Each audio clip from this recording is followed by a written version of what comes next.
Up yours, woke moralists. We'll see who cancels who. My anus is bleeding! He can't sit down. They call them dumps, big massive dumps.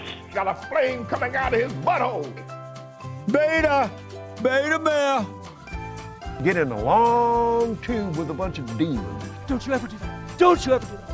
I tell you don't do it. Oops. We're under attack. It is an alien force, not of this world. It's not human intelligence. Bullshit. Trust me, I'm like a smart person. Bullshit. It's not a salami sandwich. Disappointed! Repeat the line. Disappointed! How you like that, boy? No. Give me a break. Stop it. Fired. Fired! Fired! Bitch, move it along. Now witness the firepower of this fully armed and operational battle station. And then they say, is Donald Trump an intellectual? Trust me, I'm like a smart person.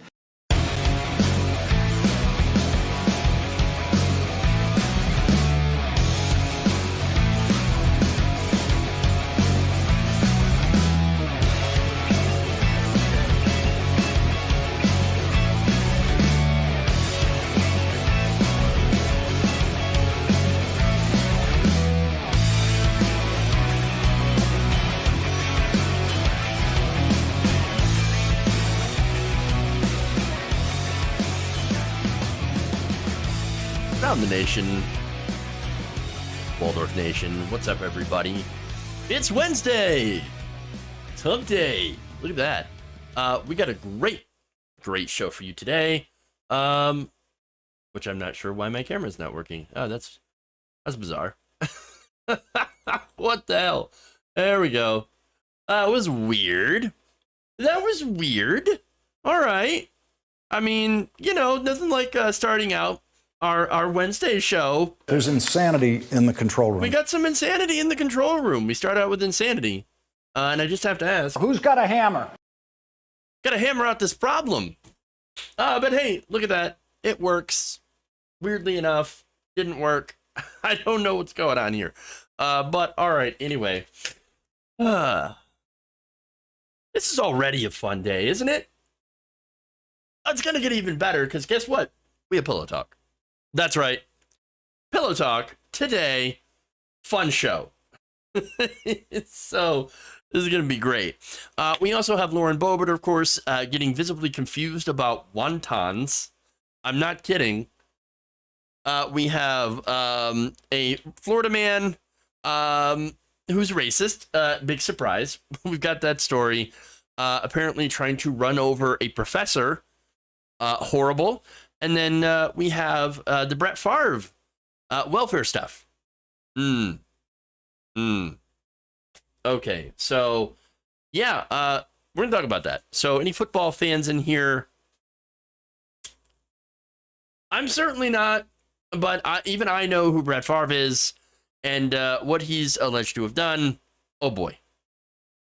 So anyway, yes, Grumpy Cat, the Chinese dumplings. That's what it is. It's dumpling's a fun word. I don't know why. I do not know why it is a fun word, but it's a fun word. Dumpling. Dumps, big massive dumps. Okay. Anyway, with that out of the way, let me go back here. Ravaging Wolverine with a comment, finally had to look up my anus is bleeding after hearing it enough. For the love of God and all that is holy, my anus is bleeding. Can you believe that guy made the Pop-Tart ads? I know. Bizarre.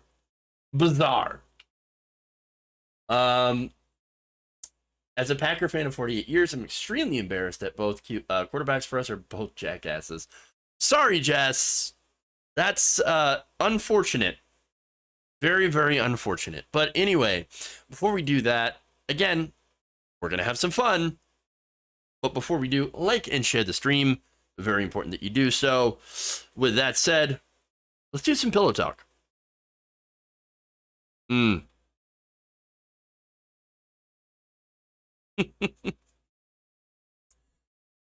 Recently, the Department of Justice has been handing out subpoenas over former President Donald Trump's false claims of voter fraud. Also related is the January 6th Capitol riot, as well as the fake elector schemes, and now apparently the voting machines. In fact, the most recent recipient of a visit from the FBI is none other than our good friend Mike Pillow. That's right. That means it's time for another episode of Pillow Talk. God gave me this platform. I already know I'm going to win. China did our vote.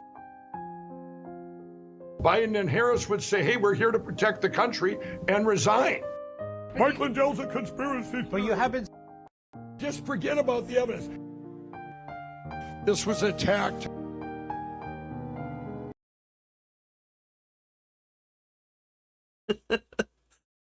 So now, Mike Lindell took to a show on Tuesday to talk about an encounter that he had with federal agents in the parking lot, or really the drive-through of a Hardee's in Minnesota.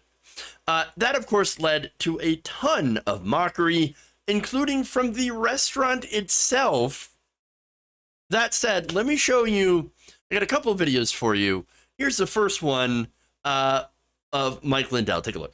The FBI came after me and took my phone. They surrounded me at a Hardee's and took my phone that I run all my business, everything with. They could have just, what we've done is weaponize the FBI. It's disgusting.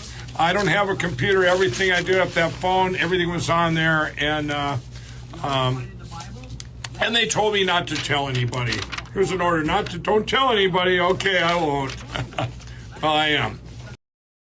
Oh, yeah, the FBI, they went and took my phone, and there's everything on it. It's on the phone. All the evidence that we have of the election, it's everything that's there.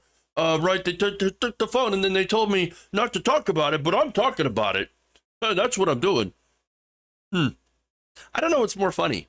The fact that he claims to run his entire business from his phone, which seems rather ridiculous, or the fact that, again, that he's told not to talk about it and then immediately blabs to everyone. They told me not to say anything, but I totally did, you know. Hey, good job, Mike. You're really sticking it to the man. Nice work. But no, it actually gets better, because later on, he goes on his show and does even more hilarious whining. I got some bad news. And I go, okay, here it comes, right? He goes, we're taking your cell phone. We have a warrant for your cell phone. I go, no. I said, my whole company, I run 5 companies off that. I don't have a computer. My hearing aids run off this. Everything runs off my phone. I said, and then I said, if I don't give it to you, will you arrest me then? And I was just, I'm going, are you kidding me? You're not getting my phone. And he shows me this arrest warrant. We're going to put it up here on a thing, or not, this phone arrest phone to arrest my phone. I can't even imagine you can just take somebody's phone. I can't imagine that they would just take somebody's phone. You know, oh my God, the FBI come and took my stuff. Yeah, that's kind of what they do. Especially if you're, I don't know, happen to be related or to any crimes that could have happened. Oh, but I can't believe they would actually go after me and take my phone. I can't believe they're weaponizing it. And they tried to arrest my phone. That's, again, the other great part. No, they didn't arrest your phone. Again, they wanted to see if there was any evidence related to any crimes that were on the phone. Oh, my goodness. It's so good. It's so good. The whining.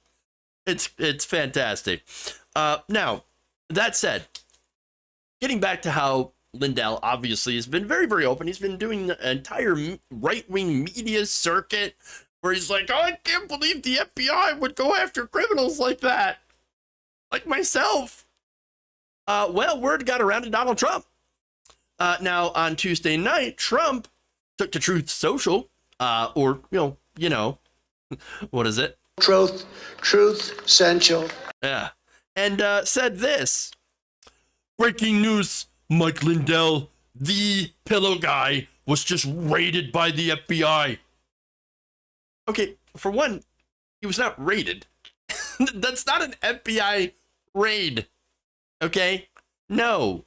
But he continues, we are now officially living in a weaponized police state, rigged elections, and all. Our country is a laughingstock all over the world. The majesty of the United States is gone. Can't let this happen. Take back America. The majesty of the United States is gone. Wait a minute. Queen Elizabeth just died recently. Queen Majesty. Oh my God, does Donald Trump still think we're under the Queen? No, I'm kidding. That's maybe a little bit of a stretch, but then again, Donald Trump is dumb enough probably to believe such a thing. That said, if the majesty of the United States is indeed gone, then it already happened and you can't get it back because it's gone. Again, I'm just having fun with this, okay? But no, what really happened, of course, is that agents had asked Lindell about his relationship with Tina Peters. You know, that whole county clerk in Mesa, Colorado, who absconded, ran away after allegedly breaching voting machines, which she is not supposed to do. Fun fact, also, she had tried to kick a cop while she was being arrested. Again, fun fact here. In a copy of a subpoena uploaded by Lindell, the agents took his phone in search of information related to the possible tampering with voting machines connected to the 2020 presidential election. So it would seem that, of course, that they had probable cause. I mean, you don't just go and, interrupt Mike Pillow in the middle of ordering a mushroom and Swiss sandwich to, take his phone if you didn't have probable cause. Just saying.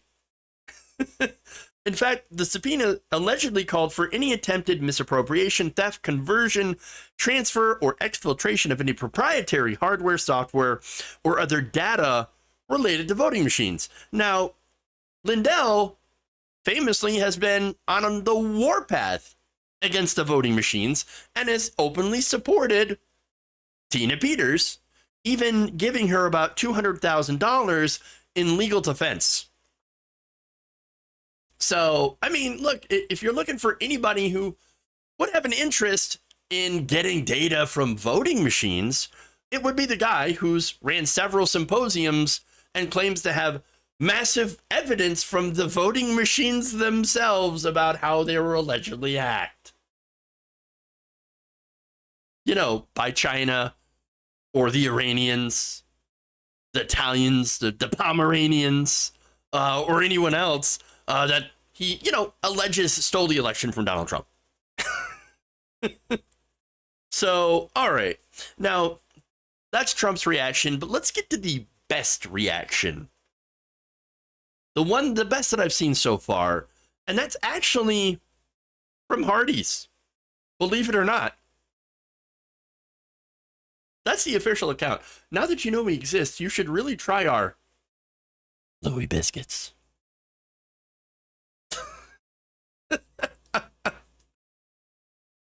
Oh man, it's pretty funny when a literal corporate brand not only gets to dunk on you in a nice little stealthy way, but also to, of course, try to promote their biscuits. Okay. Now, Lindell, of course, responded to this. By the way, an insider spoke to Lindell, and they were like, hey, by the way, Hardee's made fun of you. What do you think about that? To which he said, funny. Real funny. Well, you know what? I agree. Hilarious. Do we live in the weirdest timeline? I agree. It is very, very strange So here we have corporate brands just like dunking on people in the political sphere. It's a weird world. A weird wide world today that we live in. All right. Moving on, let's get to Lauren Boebert. You know, I had too much fun doing that story. Way too much fun.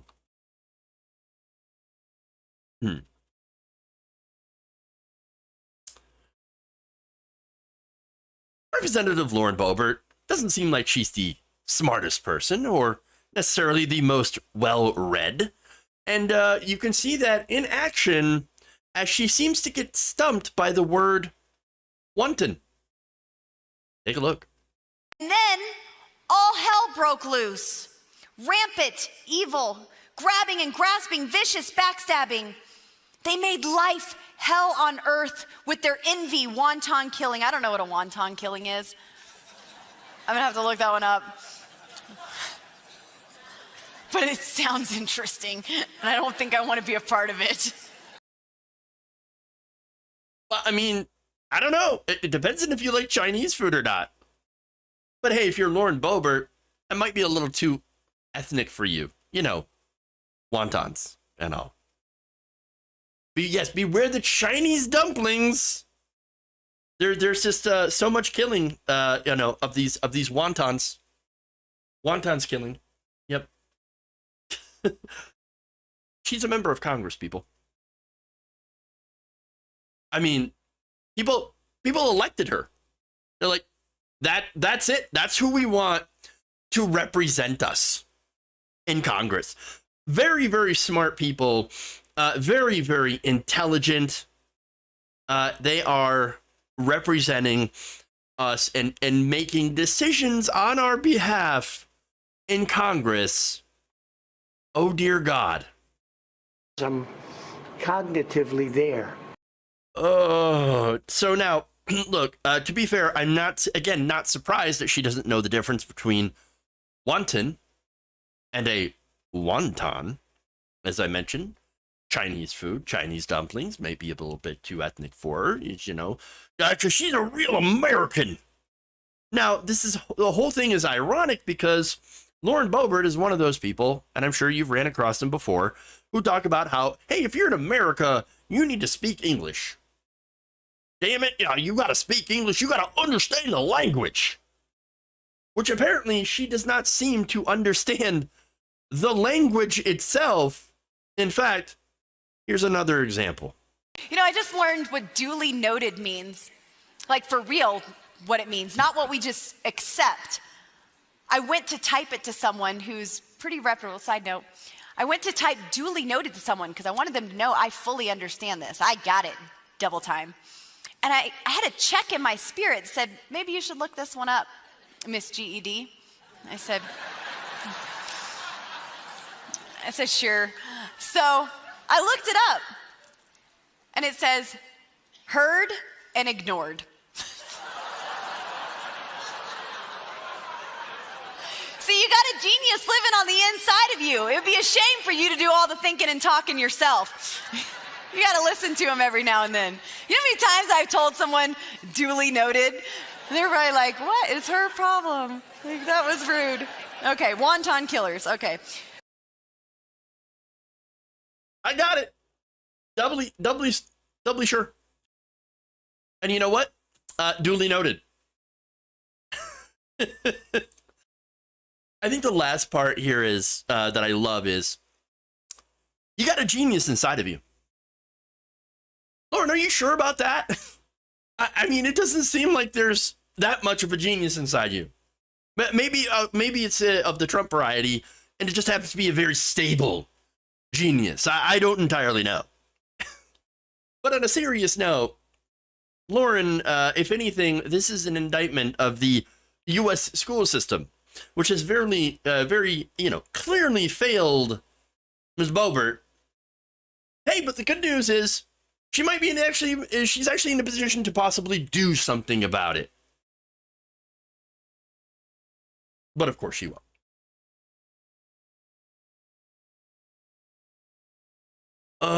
boy. All right. So that's sort of the fun stories here. Now let's get a little, well, depressed, shall we?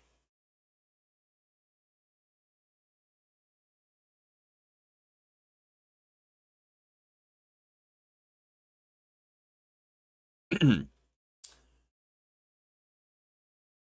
appears that former President Donald Trump has openly embraced the QAnon conspiracy theory. In a recent image on True Social, Trump had posted a picture of himself wearing a Q lapel with the QAnon catchphrase, "The storm is coming," and WWG1WGA, or "Where we go one, where we go all." And he did that on his True Social account earlier this week.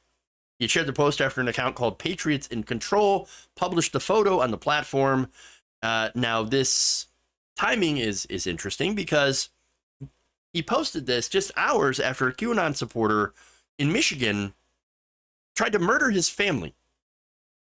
So now on Sunday, police received a 911 call just after 4 a.m. from a young woman who said that she had just been shot by her father. This is according to the Oakland County Sheriff's Office in a statement. When officers arrived at the scene, they moved towards the home after hearing a gunshot when 53-year-old Igor Lanis came out of the front door armed with a shotgun and began to fire at the police. Police, of course, shot back and fatally shot Lanis. Officers then saw Lanis's 25-year-old daughter, Rachel, attempting to crawl out of the front door before they took her to safety. She was then later hospitalized and thankfully listed in stable condition. Now, Rachel Lanis, who had placed the initial 911 call, told police that her father had shot her mother, and the dog. Jesus Christ. So, obviously, Rachel did survive, but Igor Lanis and his wife Tina, as well as the dog, unfortunately, did not survive. All of them are gone. So, I mean, that right there is a gigantic tragedy.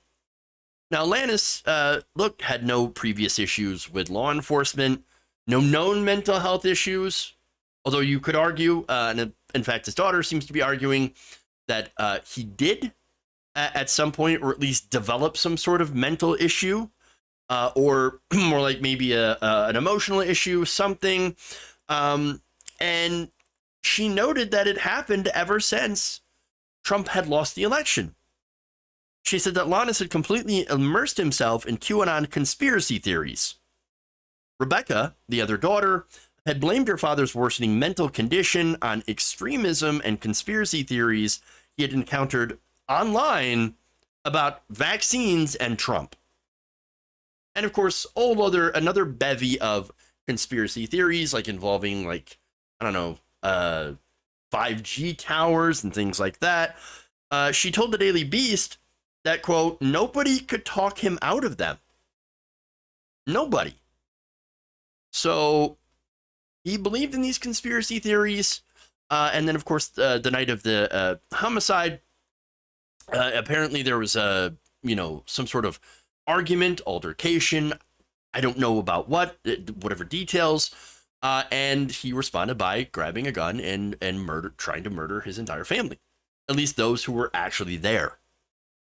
Now, she mentioned, Rebecca did, how all these different conspiracy theories online, QAnon, had changed him from a loving, father, a fun, carefree person to somebody who would get very angry, triggered over the smallest things, and would warn of imagined dangers posed by modern medicine and 5G towers.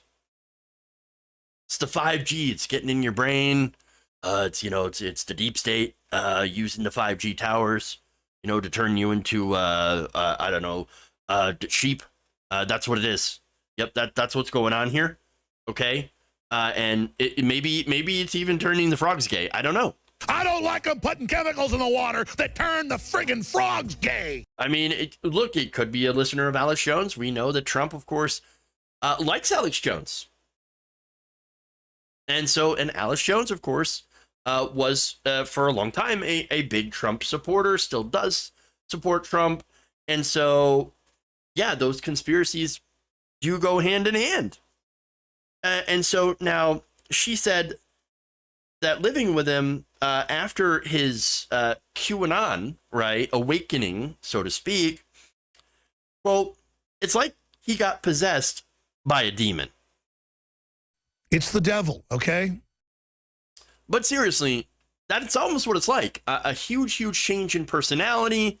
Somebody going from, someone who's happy and carefree to then, I mean, literally thinking of your family as the enemy. And that's what happened. So much of, as the enemy that you were willing to murder them. It's absolutely horrifying. So now, QAnon, if you're not familiar somehow of what QAnon believes in, just, and by the way, it has changed over the years, shifting goalposts, etc. But essentially, it's the belief that the government is run by a group of satanic pedophiles that are high-ranking Democrats for some reason, even though what we've seen is actually a lot of Republicans that have gotten in trouble or are being investigated right now for literally being pedophiles. Matt Gaetz is one example. And that Donald Trump and JFK Jr., who is dead, have teamed up to bring a storm that will allegedly sweep out these bad people, the pedophiles, and the law enforcement will all arrest them, etc., and restore America, the Great Restoration, right? And or the Great Reawakening. And after, of course, that is America is restored, well, the benefit for Trump is that Trump would be restored to the presidency. I mean, the whole theory is cuckoo for Cocoa Puffs. It's complete and utter insanity. I mean, there's nothing real about this. I mean, part of what they believe is that, that not only are the Democrats pedophiles, and they're having a child sex trafficking ring, but also that they're drinking the blood of children to stay youthful, right? People like Nancy Pelosi are drinking the blood of children to gain eternal life or something like that. Have you seen Nancy Pelosi lately? She's not exactly a picture of youthfulness. She's not a spring chicken. Okay. No, she's like the rest of the government, extremely elderly.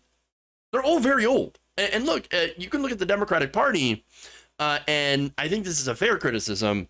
A lot of the Democrats, especially Democratic leadership, is ancient. They're incredibly old. Whereas, of course, the Republican Party, they have a lot of younger members. Now, they're all insane, but, they're younger, at least, I guess. But now, of course, if this were just a few, people saying extremely nutty things online, okay, that's going to happen. Insane people exist, whatever. But no, this is a much bigger movement than that. There are millions of people who are QAnon adherents. They believe in this nonsense, and some of them have done violence. Let me go back to the Comet Pizza shooting, right? Where there's a guy who grabbed his gun, went to a pizza shop called Comet Pizza, and apparently, QAnoners, conspiracy theorists were like, oh yeah, the Comet Pizza, they're keeping the children in the basement that they're sex trafficking out. That's what they're doing. Okay, we got the children in the basement. Somebody needs to go rescue them. And so this guy gets a gun and he goes to rescue the children from the basement that didn't actually exist. He goes in there and he starts taking shots at people with a gun. Thankfully, nobody was hurt. Nobody was killed. But what did he find out? There were no children that were in need of rescue, there was no basement. It was just a nonsense conspiracy theory. Now, that's one example where thankfully nobody was hurt, but there are plenty of examples of people that did get hurt in some of these, QAnon motivated attacks. Look, for example, last year, a California man who became obsessed with QAnon had confessed to killing his 2-year-old son and 10-month-old daughter with a spearfishing gun. He came to believe, and this is what he told the FBI, he came to believe, thanks to QAnon, that his wife had possessed serpent DNA.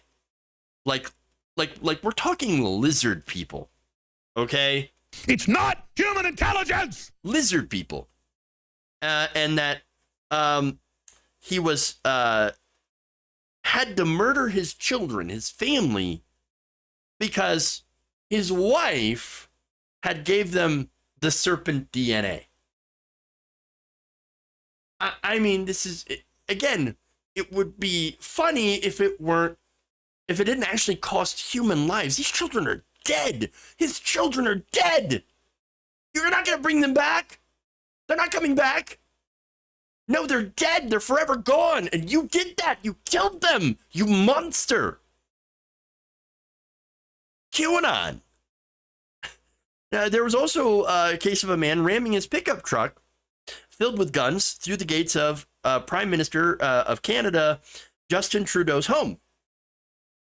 And then, of course, you also had one of the biggest examples that gets cited a lot, January 6th, the assault on the Capitol, in which many QAnon supporters believed was the storm. And now, after all of that context, now you have the former president of the United States, one of the most powerful men in the world, saying, oh, yeah, no, these are my, hey, I'm one of you. You're my guys. Oh, yeah, you got me. I believe it. I'm with you. Again, before this, when he was president, he would consistently praise followers of the movement, and afterwards had even endorsed a Republican candidate for Congress who was a prominent QAnon supporter, and has even defended the movement, saying, oh, no, it's just filled with people that are, basically believe in good government. Wow. So, but again, it's even worse because Trump recently posted his photo with the phrase, the storm is coming, just days after the death of Queen Elizabeth II, and has led some QAnon supporters to believe, oh, this is it. It is a storm. The storm is coming. Now, law enforcement is pretty concerned with this. It's like, oh, this could lead to violence. Uh-oh. And if they're concerned because this kind of stuff happens to galvanize supporters and the movement, and again, could lead to actual violence. There are people out there that are dangerous and delusional and are not only actively harming themselves, but they're harming their own families. In the case of the Landis family, you have 2 people that are dead. And for what? These 2 girls, they do not have parents anymore.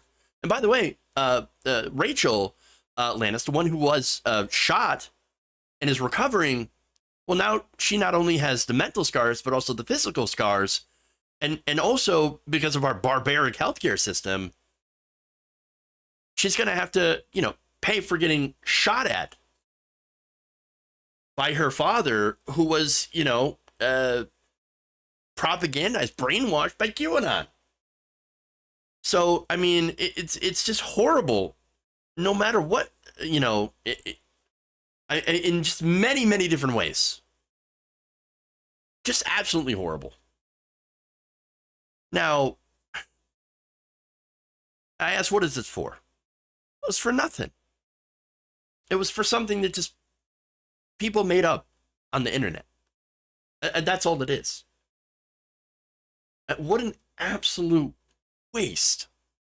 A waste of life. And you want to call yourselves pro-life? You believe in this stuff? Children?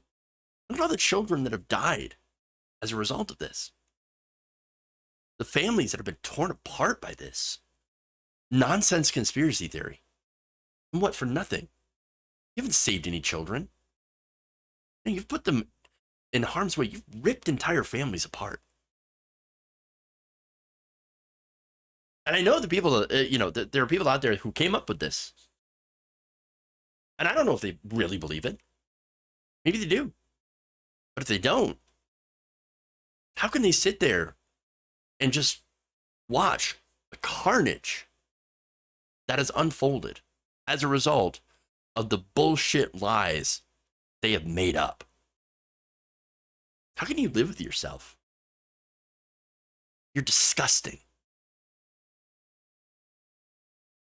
And look, what's worse is nobody who believes in QAnon that is watching this video right now, and I'm sure some of you are, hate watching, is that you're probably just gonna, fake news, or even worse, say, oh no, this entire thing is false flag. It was the government trying to, disqualify or whatever QAnon, make them look bad. It's disinformation, and that's all they're gonna do. But here's the fact: Rebecca is a real victim. Her family is a real victim, and just one of many who have been victimized by this delusional conspiracy theory. She has lost so much, and here's what she said. I'll let her have the final word. Right-wing extremism is not funny. People need to watch their relatives, and if they have guns, they need to hide them, or report them, or something, because this is out of control.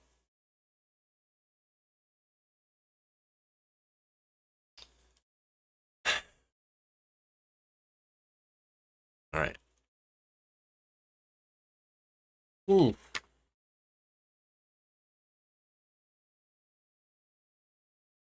right, let's go to Florida. Get a Florida man story.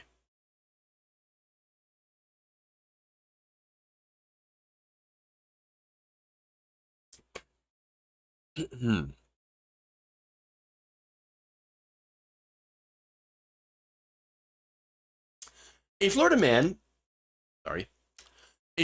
has been arrested after he allegedly screamed the N-word at a black historian and others and then threatened to run them down with his car. This is according to the Miami Herald. Now, again, this doesn't surprise me because Florida, but nonetheless, more details. David Allen Emanuel, 61, was charged on Monday night with aggravated assault with a deadly weapon after he had threatened Marvin Dunn, a black historian and professor emeritus of psychology at Florida International University, and a group of people with his pickup truck last week. The incident actually took place on a road outside of a property that Dunn actually owns. So now, according to police, Emanuel had angrily approached the group of black men, primarily, who were standing just outside, and they were talking, and Emanuel walks up and says, "What are you doing? What are you doing here?" What do you mean, what are you doing here? What are we doing? We're having a conversation. What are you doing? Apparently, black men in America are not allowed to hang out outside their own property on a public road. They're not allowed to do that, apparently.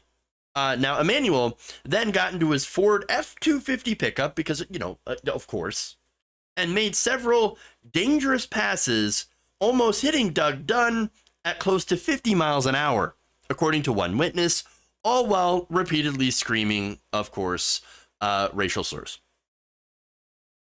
Gee, I wonder if this guy qualifies as a racist. Now, look, this happened in the small town of Rosewood. So now Rosewood has an especially volatile past when it comes to racism. So now, and of course, there's a reason Dunn was there. He and his group were there to discuss clearing part of the 5 acres that he owns, which they happen to be standing outside of, for an event that the author will host next year, commemorating the 100th anniversary of race riots that had tore apart the small town in the early 20th century. The historian who bought into the property for its historical value, also uses it occasionally to give local student tours. Now, I wonder, so we don't have any details on this or motive, just could be random racism, which again is a thing that happens, or could it have been a little bit more targeted, considering how he is not only a black man, but a professor who is, teaching history of racism in this country. I don't know if he knew, if Mr. Emanuel knew Dunn was a historian or what he taught. It could all just be a coincidence, just complete irony. I don't know. It's Florida, so you can't really tell. Now, the reason, of course, that I bring up the fact that it's Florida is you have a governor there in office that is telling people that critical race theory is being taught in public schools or was taught in public schools, and that he had to ban it. He had to ban critical race theory, and he had to pass things like the Stop Woke Act because there is too much wokeism in our education system. And the critical race theory, we had to ban it because the whole idea is, we're not racist in this country. Of course not. No, the whole idea behind critical race theory is just to make kids feel bad. That's what it is. And you know what? When you make white kids feel bad, that's real racism. We need to ban that. No, and what reality, of course, what DeSantis is doing, like a lot of these Republican governors that have preemptively banned critical race theory, or what they claim to be critical race theory, is just really trying to ban, black history. That's it. Now, by the way, that makes Dunn's efforts that much more necessary. That he goes out there and actually teaches what really happened. The fact that Dunn was in Rosewood, again, not an accident.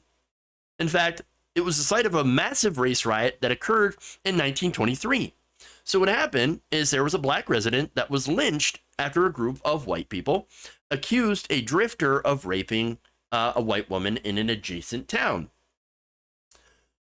Afterwards, of course, a literal lynch mob formed of angry white people and burned the city to the ground. Huh. Interesting. Now, the official death toll from the riots was six, even although it is believed that as many as 100 people or more were killed during the rampage that saw all of the city's buildings burnt to the ground. This was a predominantly black neighborhood. Now, they didn't burn it down themselves. No, it was a white lynch mob. And it's now recognized as one of the worst racist attacks in a predominantly black community in history. Now, that is the type of thing that you would learn if you were allowed to teach black history. If you were allowed to teach critical race theory, because that actually talks about how stuff like that still has an impact in today. And obviously, there seems to be a good deal of racism left over in Rosewood. And it's reflected in the institutions, which again, critical race theory. Now, let's get to the institution, specifically the police. Okay? Police initially took no action after this complaint. During the incident, Bobby Previtt, a contractor who was working with Dunn, was so worried to the point of where he nearly used his own personal protection, right? His personal defense, he called it, which just basically means he had a gun. Now, thankfully, he didn't use it. However, he then contacted the Levy County Sheriff. So that good news, a good move on that, because thankfully he didn't use a gun, because then, who would have been arrested? Bobby Previtt. Dunn then contacted the sheriff, who ignored his emails and his calls for over a week. In one email, the historian said that the pace of the investigation had led him to believe the department was either grossly incompetent or racially biased. In another, Dunn asked for security during a press conference he said would take place on his property on Wednesday. No response, and of course the press conference had been canceled. Finally, he took to social media as well, posting about this to his 12,000 followers. And after a ton of pressure, both from the email campaign and on social media, here we had Mr. Emanuel getting taken into custody and getting charged with a third-degree felony with his bond set at about $50,000. You have to ask, why did it take so long? Again, you think if it were the other way around, for example, had Bobby Previtt shot and killed this white man in the truck, there would have been immediately an arrest. Of course. Even if it, again, at that point, absolutely would have been self-defense, especially under Florida's laws. Stand your ground.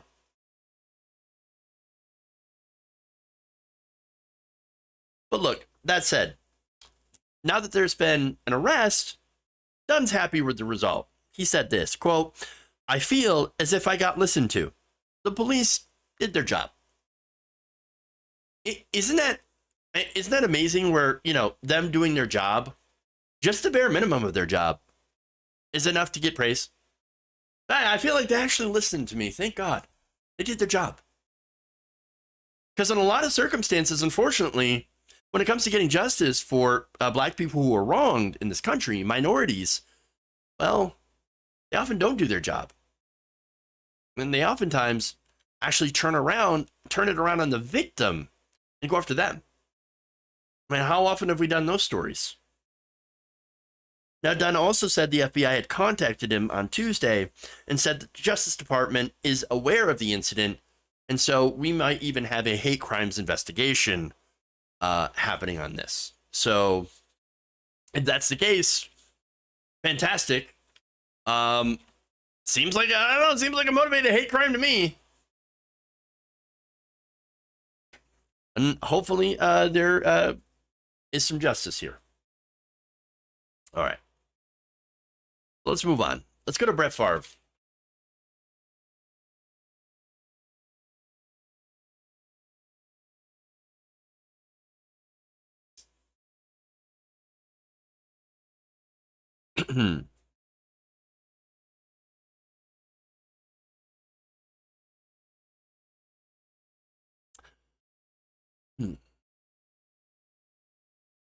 New details have been released in an investigation which alleges that former NFL quarterback Brett Favre had done welfare fraud. So now, specifically, the allegations are that Favre and others took about $77 million in funds from the welfare fund of Mississippi and, used that in ways that they shouldn't have. So now some of this money apparently or allegedly went from the TANF program to build a so-called volleyball center. So now throughout the investigation, Favre claimed that he did absolutely nothing wrong. Oh, no, I had no idea where the money came from. No. And look, I did some ads, and yeah, I got compensated for doing the ads, of course, but I didn't know where the money came from welfare. No. And in fact, I paid the money back. Yes, that's what happened. Now, of course, a series of text messages entered Monday into the state of Mississippi's civil lawsuit over this scandal show something a little bit differently. In fact, Favre had reportedly been seeking financial support to build a new state-of-the-art volleyball stadium at his alma mater of Southern Miss, where his daughter just happened to play volleyball. So now he gets into this scheme, right? First talks to different members of the government, including former Governor Phil Bryant, who helped him devise a scheme to defraud welfare. Now, the texts reportedly show Bryant guiding Favre on how to write a funding proposal that would be accepted by the Mississippi Department of Human Services, and him coordinating with Nancy New. Nancy New, who, by the way, is now cooperating with law enforcement, and she actually was the source of these text messages, has pleaded guilty to state and federal charges over this scheme. So now, this is from reporting from Mississippi Today.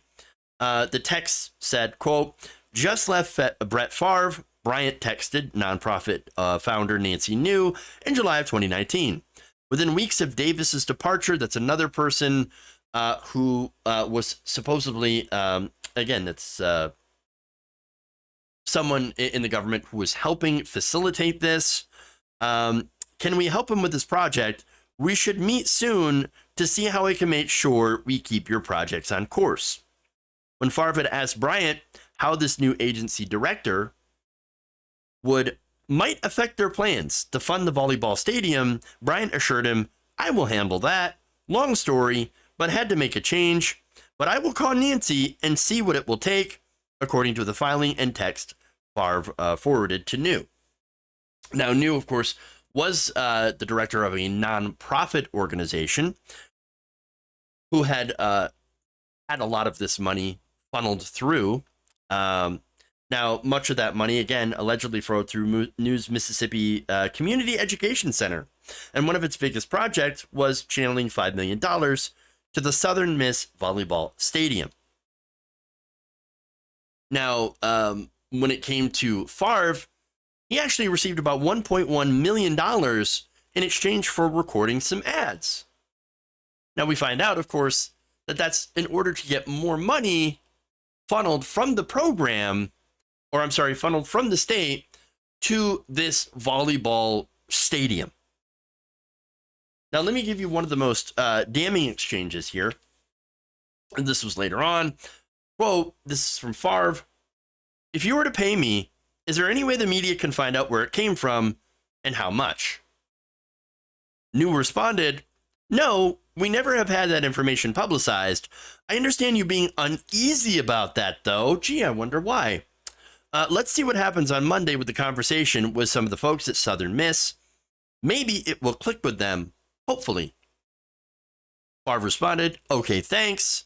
The next message says is from New, saying, wow, just got off the phone with Phil Bryant. He is on board with us. We will get this done. Favre responded, awesome. I needed to hear that for sure. Now, look, if you're worried about the media finding out what they will say about it, then you might be doing something, I don't know, wrong. Just saying. But look, he knew it. He knew he was doing something wrong. Again, these are poor people in the poor state of the country. And here we have a multimillionaire ex-NFL player pretty much robbing them to do a special project. And to make it worse, he took credit for raising that money when in reality, he didn't actually raise that money. He stole it from welfare with the help of greasy politicians, Republican politicians in this case, thieves, literal thieves. Now, look, Phil Bryant is not the governor of Mississippi anymore, but the current governor, Tate Reeves, also a Republican, well, he could do something about this. He could look into it. Oh, right, he's not. In fact, they're not pursuing the matter, and even they even fired the attorney bringing the state's case when he had tried to subpoena documents related to the volleyball stadium. So now you have Tate Reeves, Republican governor of Mississippi, that's like, oh, no, don't look into this, don't look into this, you're fired, get out. Oh, great, yeah, so this is what we're doing, okay? Fired! Fired! Get out! You're actually going to investigate corruption? People, wealthy football players stealing money from welfare? No. Get out. Not going to happen. You want to talk about the swamp? It's a swamp. Okay? Again, stealing from poor people to give to the rich. Brett Favre is worth for $138 million. I'm just saying. Bryant is a Republican as well. Bryant has denied for years any close involvement in the steering of welfare funds to the stadium, although apparently plans for the project included naming the very building after him, according to one text. Look, you want to talk about entitlement, right? Here's the thing about that. Everybody here that's involved in this story believed that they were entitled to welfare money. You're going to give the money to poor people? No. I'm going to take the money. I'm going to benefit from this money. My daughter needs a new volleyball center. That's what she needs. Now, look, if I were her, I'd be pissed. I'd be ashamed. I'd be embarrassed. I mean, it's disgusting. But her dad obviously is not ashamed or embarrassed. No, because he knew about it, and his only thought was, yeah, but what if the media finds out? Oh, we can't have that. It's absolutely disgusting. Look, the whole situation here is just disgusting, gross. He's an immoral person, terrible, terrible person, stealing from, again, the poorest of the poor to benefit himself and even pocketing his own money. Just, no, total corruption. And the fact that the new governor has decided not to look into this, not to charge Bryant or Favre in relation to this, to even indict them or investigate them? No. If they don't, again, they'll prove just how corrupt they really are.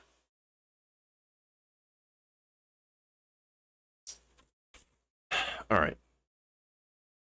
Let's move on. We've got one last Favre-related story to this, and that's a Fox analyst that is not happy.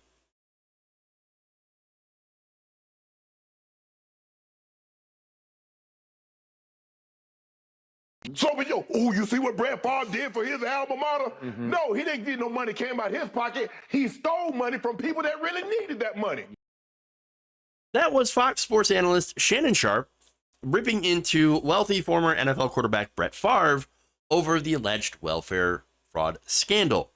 Now, this comes amid new text messages that were revealed in a report in Mississippi Today between Favre and former Mississippi Governor Phil Bryant, as well as between Favre and Nancy New.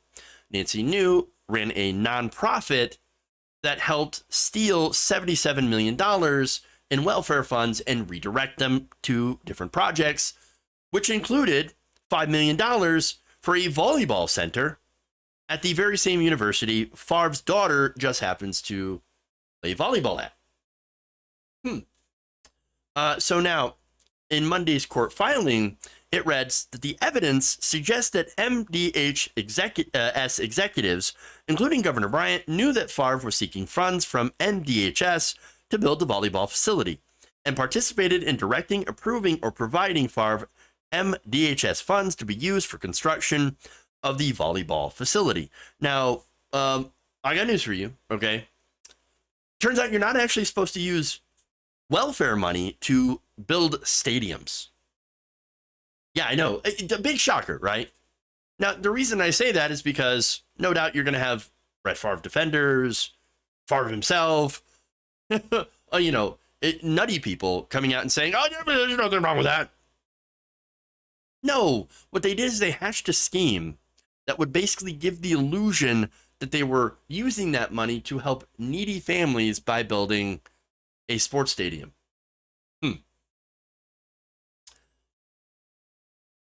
According to Mississippi Today, with the help of legal advice from DHS attorneys, they came up with the idea for New's nonprofit to enter into a $5 million upfront lease of the university's athletic facilities, which the nonprofit would purportedly use for programming.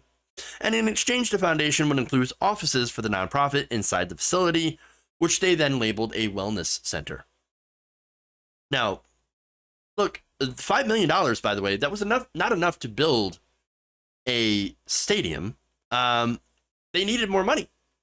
And so what Favre did is that he recorded ads for the state's welfare program and then personally profited off doing the ads. So he did the ads. He got paid $1.1 million. So that was his own revenue, but also used those ads to, guess what? Direct more money, welfare money, to the stadium to get the project done. New's nonprofit then paid the first lump sum of $2.5 million, then paid another $2.5 million on December 5th, 2017, according to the state auditor's office report released in 2020. Favre received his first payment under the advertising agreement of $500,000 in December of 2017. Here's the text from that. Quote, Nancy Santa came today and dropped some money off. Favre texted New that day, "Thank you, my goodness, thank you. We need to set the promo for you soon. You're way too kind." Nancy Santa. Wonder how many poor welfare families in Mississippi didn't get to have Santa that year. You know, as a result of Brett Favre getting this advertising money. Or stealing $77 million. How many kids were missing Santa that year? All for Brett Favre's greed. And Phil Bryant's greed.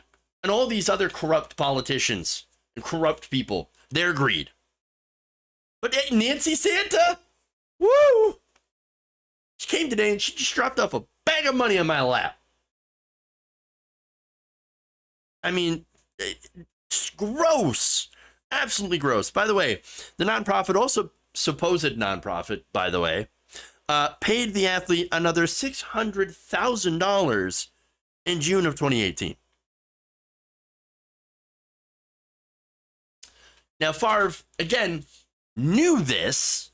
He knew this because, again, his main concern was, what's the media going to say if they find out? To which New said, they're not going to find out. But since New is facing some felonies, she decided to turn evidence and actually, cooperate with law enforcement, cooperate with the government. And that's where we get these text messages. Now, that said, I want to get to more video here. This is the full video of Sharp. And with that context, now you'll see why he's pissed. You got to be a sorry mofo to steal from the lowest of the low. Skip, Mississippi is the poorest state in our country. It is. Its citizens. So if they're the poorest state, Brett Favre is taken from the underserved. You made $100+ million in the NFL. And they're talking about what he didn't know. This is what Brett Favre texted. If you were to pay me, is there any way the media can find out where it came from and how much? So if you got to ask this question, is there any way the media can find out? You already know you're doing something wrong. The mere fact that you don't want anybody to know. So you know you're doing something wrong. And Skip, he wanted to seem so philanthropic. He wanted to change the perception of the narrative. He take money for some damn volleyball arena. Well, his daughter played. So, you see what Brett Favre did for his alma mater? No, he didn't get no money came out of his pocket. He stole money from people that really needed that money. Absolutely right. Justified amount of anger.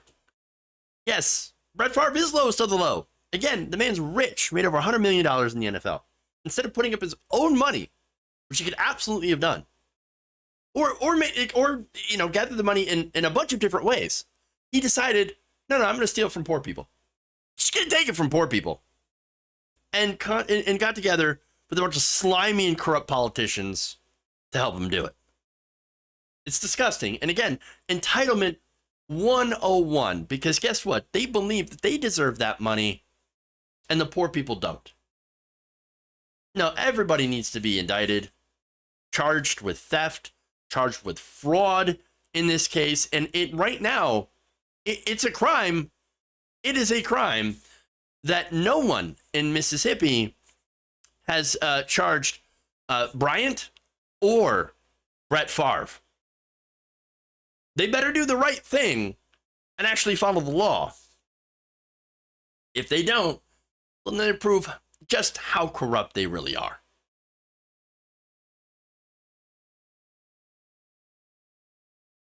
All right. Jesus.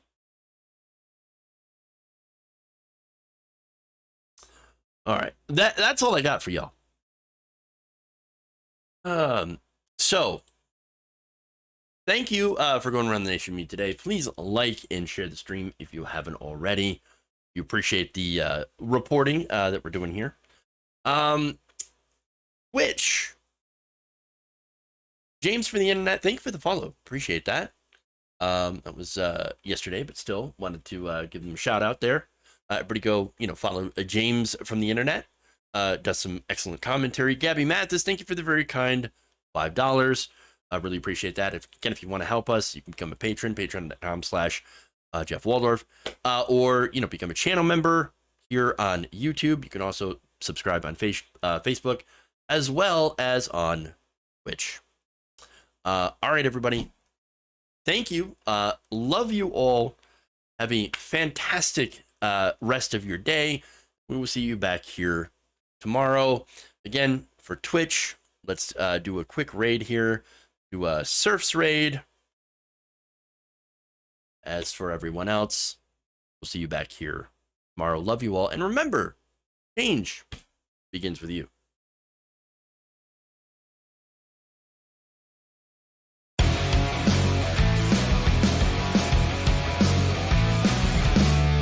Sexual anarchy.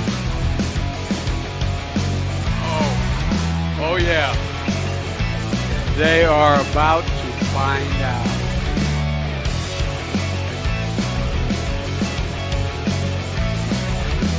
Go for it, bitch. Come at me. Really?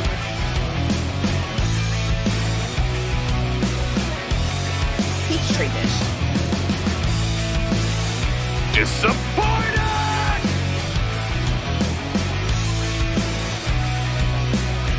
Obama! They're kicking me out the door. They're kicking me out the door. Bitch, move it along.